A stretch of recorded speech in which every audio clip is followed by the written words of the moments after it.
Price lord. ದೇವರ ಅತಿ ಪರಿಶುದ್ಧ ನಾಮಕ್ಕೆ ಸ್ತೋತ್ರವಾಗಲಿ. ಮತ್ತೊಂದು ದಿನವನ್ನು ಕಾಣುವಂತೆ ದೇವರು ನಮಗೆ ಸಹಾಯ ಮಾಡಿದ್ದಕ್ಕಾಗಿ ಸ್ತೋತ್ರ. ಆತನು ಮಾಡಿದೆಲ್ಲ ಉಪಕಾರಗಳಿಗಾಗಿ, ಎಲ್ಲ ಆಶೀರ್ವಾದಗಳಿಗಾಗಿ ದೇವರಿಗೆ ಸ್ತೋತ್ರವನ್ನು, ಮಹಿಮೆಯನ್ನು ಸಲ್ಲಿಸ್ತೇನೆ. ಇಂದಿನ ವೇದ ಅಧ್ಯಯನಕ್ಕಾಗಿ ಒಂದು ವಾಕ್ಯವನ್ನು ಓದಿಕೊಳ್ಳೋಣ. ಕೀರ್ತನೆಗಳು 103:13. ತಂದೆಯು ಮಕ್ಕಳನ್ನು ಕನಿಕರಿಸುವಂತೆ ಯೆಹೋವನು ತನ್ನಲ್ಲಿ ಭಯಭಕ್ತಿಯುಳ್ಳವರನ್ನು ಕನಿಕರಿಸುತ್ತಾನೆ. ದೇವರ ವಾಕ್ಯವನ್ನು ನಾವು ಗಮನಿಸುವಾಗ ಅನೇಕ ಸಂದರ್ಭಗಳಲ್ಲಿ ದೇವರು ತನ್ನ ಮಕ್ಕಳನ್ನು ತಂದೆಯೋಪಾದಿಯಲ್ಲಿ ಕನಿಕರಿಸಿದ್ದಾನೆ, ತಾಯಿಯ ಹಾಗೆ ಸಂತೈಸಿದ್ದಾನೆ ಎಂಬುದಾಗಿ ವಾಕ್ಯಗಳನ್ನು ಓದ್ತೇವೆ. ಪ್ರತ್ಯೇಕವಾಗಿ 103ನೇ ಕೀರ್ತನೆ ಎಲ್ಲರಿಗೂ ಬಹಳ ಪರಿಚಯವಿರುವಂತಹ ಒಂದು ಕೀರ್ತನೆ. ಅದು ಪ್ರತ್ಯೇಕವಾಗಿ ಅದರಲ್ಲಿರುವಂತಹ 1-2 ವಾಕ್ಯಗಳು ಬಹಳ ಫೇಮಸ್ ಆಗಿ ಇರುವಂತಹ ವಾಕ್ಯಗಳು, ಜನರೆಲ್ಲರೂ ನೆನೆಸ್ಕೊಳ್ಳುವಂಥದ್ದು. ನನ್ನ ಮನವೇ ಯೆಹೋವನನ್ನು ಕೊಂಡಾಡು. 2ನೇ ವಾಕ್ಯ ಹೇಳುತ್ತೆ, ಆತನ ಉಪಕಾರಗಳಲ್ಲಿ ಒಂದನ್ನು ಮರಿಬೇಡ. ಅದು ಕೆಲವು ಸಭೆಗಳಲ್ಲಿ ಎಲ್ಲ ಭಾನುವಾರನೂ ಅಥವಾ ಎಲ್ಲ ಕೂಟಗಳಲ್ಲಿಯೂ ಸಹ ಅದನ್ನು ಹೇಳ್ತಾರೆ. ಬಹಳ ಸಂತೋಷ, ಎಲ್ಲರಿಗೂ ಇಷ್ಟವಾದಂತಹ ಒಂದು ಕೀರ್ತನೆ ಇದು, ದಾವೀದನ ಕೀರ್ತನೆ.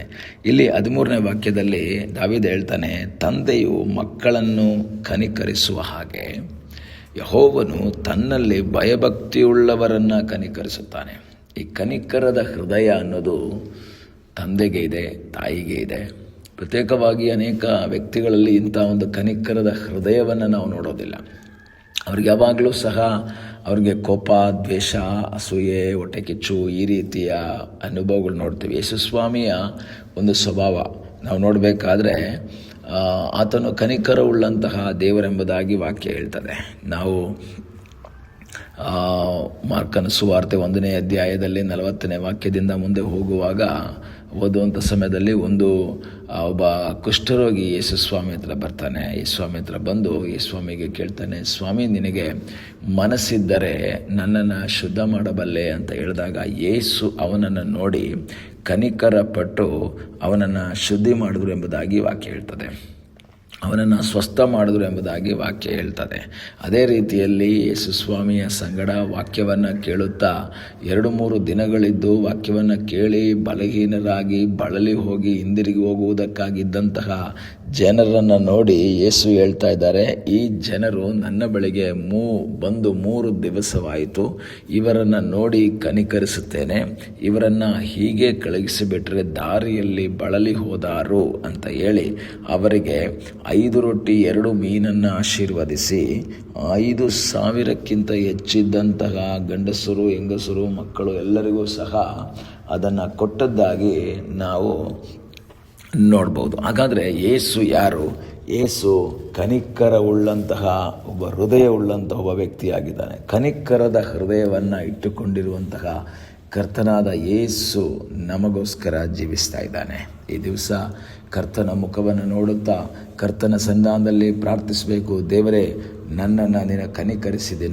ನೀವು ಪಾಪದಲ್ಲಿದ್ದಾಗ, ಶಾಪದಲ್ಲಿದ್ದಾಗ ನಮ್ಮನ್ನು ನೋಡಿ ಕನಿಕರ ಪಟ್ಟಂತಹ ಒಬ್ಬ ದೇವರು. ಒಂದು ರೀತಿಯಲ್ಲಿ ಹೇಳಿದ್ರೆ ಲೂಕನ ಸುವಾರ್ತೆಯಲ್ಲಿ ಓದ್ತೇವೆ, ಆ ಯಾಜಕನು ಮತ್ತು ಲೇವಿಯು ಆ ಕಳ್ಳರಿಂದ ಆಕ್ರಮಿತನಾದಂತಹ ವ್ಯಕ್ತಿಯನ್ನು ನೋಡಿಯೂ ಕನಿಕರಿಸದೆ, ನೋಡದೆ ಅಥವಾ ನೋಡಿಯೂ ನೋಡದ ಹಾಗೆ ಹಿಂದಿರುಗಿದಾಗ ಒಬ್ಬ ಒಳ್ಳೆ ಸಮಾರ್ಯದವನು ಅಲ್ಲಿ ಬಂದು ಅವನನ್ನು ನೋಡಿ ಕನಕರಿಸಿ ಅವನನ್ನು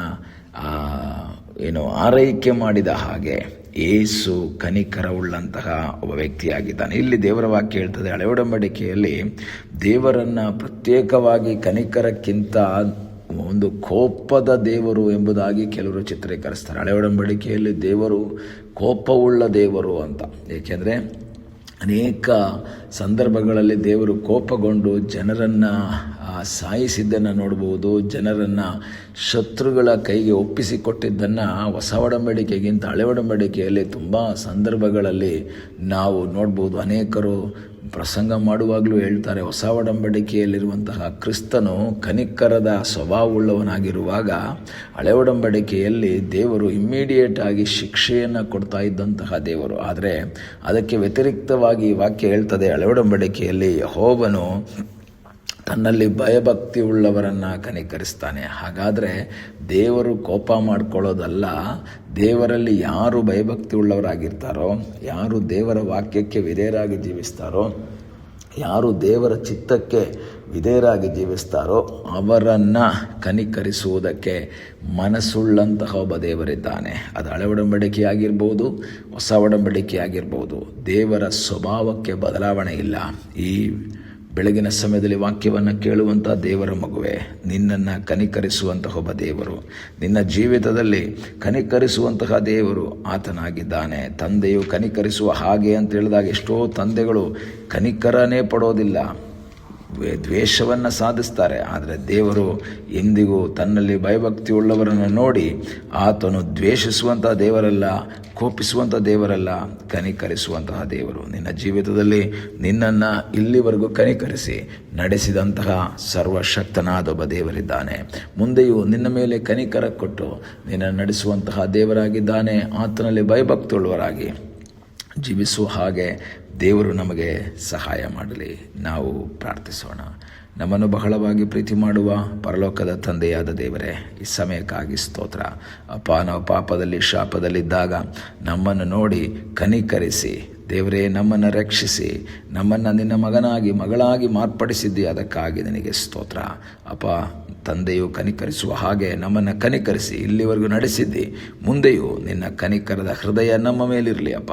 ಪ್ರಾರ್ಥನೆಯನ್ನು ಕೇಳಿದ್ದಕ್ಕಾಗಿ ಸ್ತೋತ್ರ. ಯೇಸುವಿನ ಉದಾದ ಹೆಸರಿನಲ್ಲಿ ಬೇಡಿಕೊಳ್ಳುತ್ತೇವೆ ತಂದೆಯೇ, ಆಮೇನ್. God bless you.